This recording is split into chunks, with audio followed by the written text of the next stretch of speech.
How's everybody doing? Mike here at the Limo Garage. Today we're working on a Lincoln Town car that needs a belt tensioner. And while we're in there, we're going to do the belt tensioner, the idler pulley, and of course we're going to put a new belt on. So, pretty simple process. Anybody that knows what they're doing can bang this out in about 10 or 15 minutes. So this is going to be a short video. I'm going to show you guys exactly what we're going to be changing out. That's our belt tensioner. Make sure you get one that comes with a pulley. You don't want to be transferring pulleys and reusing that. I got this at Napa for I think like 30 bucks. Then you're also going to want to change out the other pulley, which is called your idler. Before you order parts, double check and see which one yours has. Some came with a groove pulley, some came with a smooth pulley. In our case, it was a groove pulley. Got that from Napa as well. I think that was like $19. And for God's sakes, get yourself a new belt. Don't reuse the old one. All right, so let's get into this mess. Now I want to show you guys exactly why I'm replacing this belt tensioner. You take a look right down in here. I don't know how well that shows up on the camera, but you can see a little bit of a shiny spot right there. That's actually the timing cover, okay? Now this is your belt tensioner assembly, and what's happening is the spring inside of the tensioner has actually gotten to the point where it's loose enough that it's allowing the body of the tensioner to deflect into the timing cover, and it's letting this pulley ride on that timing cover. That timing cover is only made out of aluminum, so it's not going to be too long before that thing wears right through that timing cover, and then I'm going to be in a world of shit. So luckily I caught this early. Heard the noise when I started it up yesterday morning, and shut it off right away, and I was able to see that. So we're going to replace this whole assembly here. You can actually see when I pull on it. See how it comes in and out like that? That's our problem. So we don't want to deal with that. This job can be done by anybody. There's no need to have any specialty tools or anything required. You know, just grab yourself. I've got just basic tools here for it, which is just going to be, you know, your ratchet, couple of sockets. I do have a specialty tool for taking serpentine belts on and off. You really don't need it if you don't have it, so don't go out and spend the money for it. Most of them you can get away with using like a 3/8 drive ratchet, which, let's see, this tensioner, what does it have on it? Yeah, 3/8 drive ratchet will do it. There's no need for a special tool, so no big deal there. Pretty basic. I don't like using power tools on stuff like this. You know, air ratchets, battery powered ratchets, sometimes they have a little bit too much torque. You snap one of these bolts off in that timing cover, you're not going to be a happy camper. Alright, so one of the first things you're going to want to do before you start taking this belt off, take a look around under the hood and see if there's any map of how the belt gets routed. A lot of the times there'll be a sticker somewhere. Usually it's somewhere right in this area, and it's going to show you how to put the belt back on. Unfortunately, this vehicle doesn't have it, so I'm going to make my own. So make sure you draw out a map of how the belt goes back on. Don't try to pretend that you're going to remember how to do it on your own. So my drawing skills aren't the greatest in the world, so we're going to do, there's the crank, there's your water pump, there's your alternator, power steering, over here's your AC, you got your tensioner here, and then you've got your idler here. And then you just want to draw a map on which way this belt is going. Make sure you can put it back on later. We'll go right over here to the idler, down to the AC, up and over the tensioner, back side of the water pump, and back down to the crank. There you go. Something as simple as that's going to save you a big ass headache. Alright, so bear with me guys. Usually I hold the camera, but my stepson was nice enough to get me a camera tripod for Christmas, so I'm going to give this thing a shot.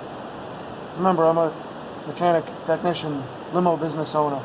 I'm not a videographer by any means.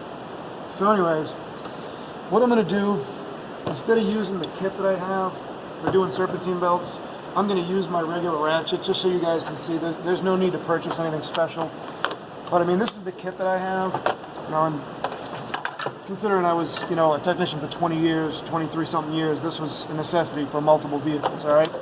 But if you're just working on your own town car, not necessary. Just grab yourself a ratchet, I like using the 1-inch extension, and you can put it right in here, right in the groove on the tensioner. I don't know how well this is showing up on the camera, so I'm going to show you guys on the new one. See right here, that groove right there? That's what I'm sticking that ratchet in so that you can move the tensioner to remove the belt. Alright, so very simple.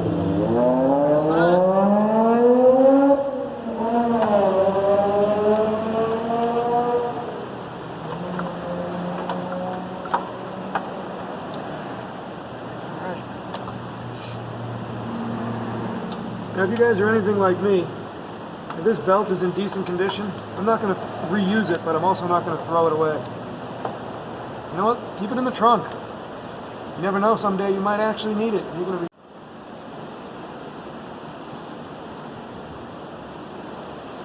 Alright, so now that we've got the belt out of the way, just going to grab your ratchet, 10 millimeter, break the bolt loose down here that's right in the center of your tensioner. Once you've broken that loose, you should be able to just walk it out. When you start breaking that loose though, if it feels a little snug, be careful. You don't want to break this off in the timing cover. So take some time with it, work the bolt back and forth, and even if you need to get a little bit of penetrating oil in there, I strongly recommend it. Alright, so there's our old tensioner. Yeah, the bearings are definitely done in that. It's seen better days. So that's that. What'd that take me? 2 minutes to take that thing off? So like I said, now while we're in here, we're going to take off this other idler pulley here. Now's the time to change it.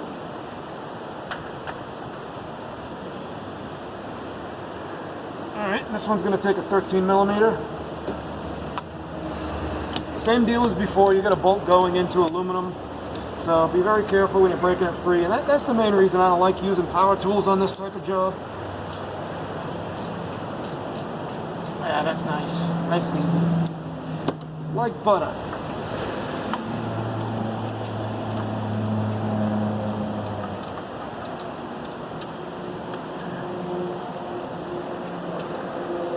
So once I get this off, I'm going to grab the camera. I want to do a close-up shot down here and see what kind of damage this was starting to do to my timing cover.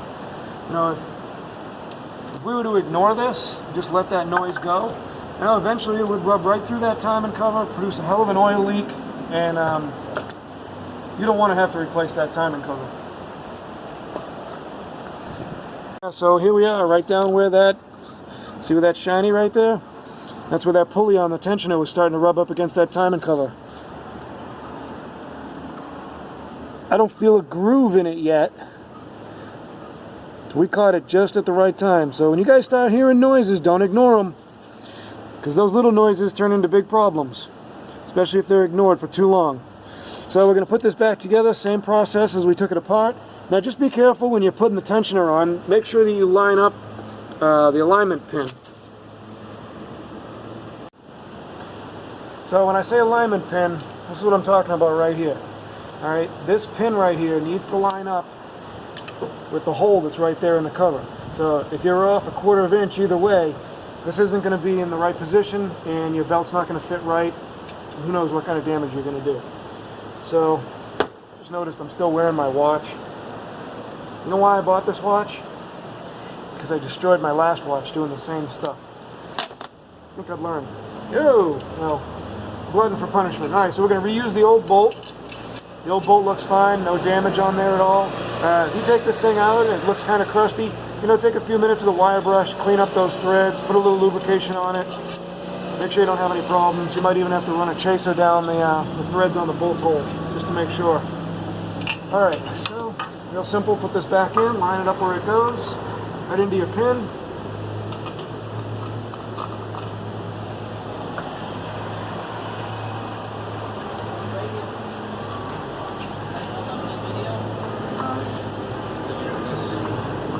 Hi. Are you videoing? Yes, I am videoing. You guys want to be my audience? No, thanks. You don't want to cheer for me while I fix the cars? No. How long is that video? It's going to be so long that nobody even wants to watch it. I think you see it. Yeah. Alright, so Now that I've got the tensioner in there, like I said, no power tools. You really don't need a torque wrench. I'm sure someone's going to comment and say, why didn't you use a torque wrench? I don't think it's necessary. Get your 10mm with your 3/8 drive ratchet, just snug it down. That's what I like to call the elbow torque wrench. Well, that's my wife. Just pull on it until your elbow clicks. Feels about... There we go. Perfect, there's our tension. Alright, one tensioner, one idler pulley. There's our new idler pulley. Same deal, we're going to reuse. We're going to reuse the old bolt and the old washer. Nothing wrong with that. Make sure these are the same size. Same amount of grooves. Looks good to me, perfect. So there's that. Slide that right in place.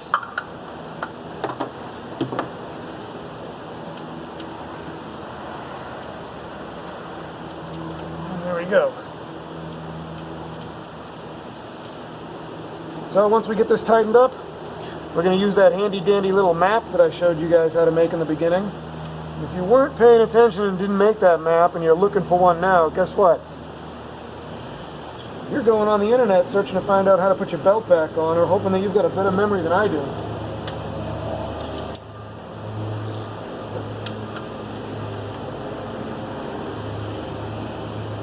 Alright, that's good. Make sure everything spins the way that it should, nice and free, no restrictions.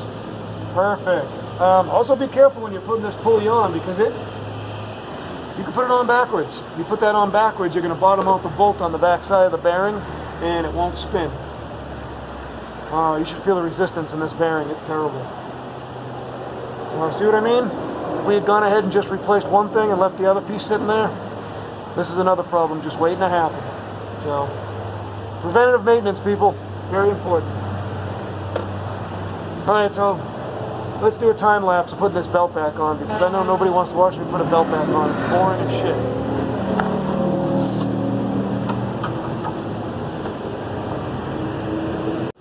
So now I've got the belt about 3/4 of the way back on. What I like to do is wrap it around every pulley except for the alternator.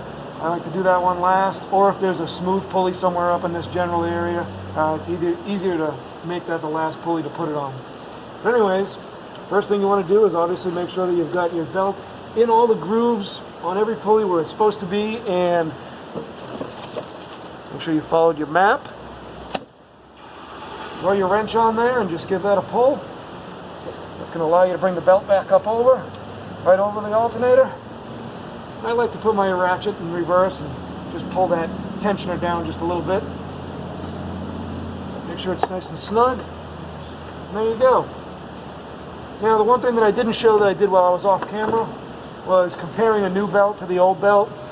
You know, nothing against guys at the parts store, but sometimes they make mistakes and they send you the wrong belt. So I've done it before where I haven't compared belts to make sure that they were right, and I'm sitting here yelling and screaming and swearing trying to get this stupid belt to fix, and then I pull it off and find out it's the wrong freaking belt. Alright, so anyways, that's it. We're all back together. So if you did this the right way when you started up, you shouldn't have any noises, shouldn't have any problems, and you'd be good to go for hopefully another 60,000 miles until something else breaks. So this was how to do a tensioner, idler, and a belt on a Lincoln Town Car. See you guys next time. Thanks for watching Mike at the Limo Garage.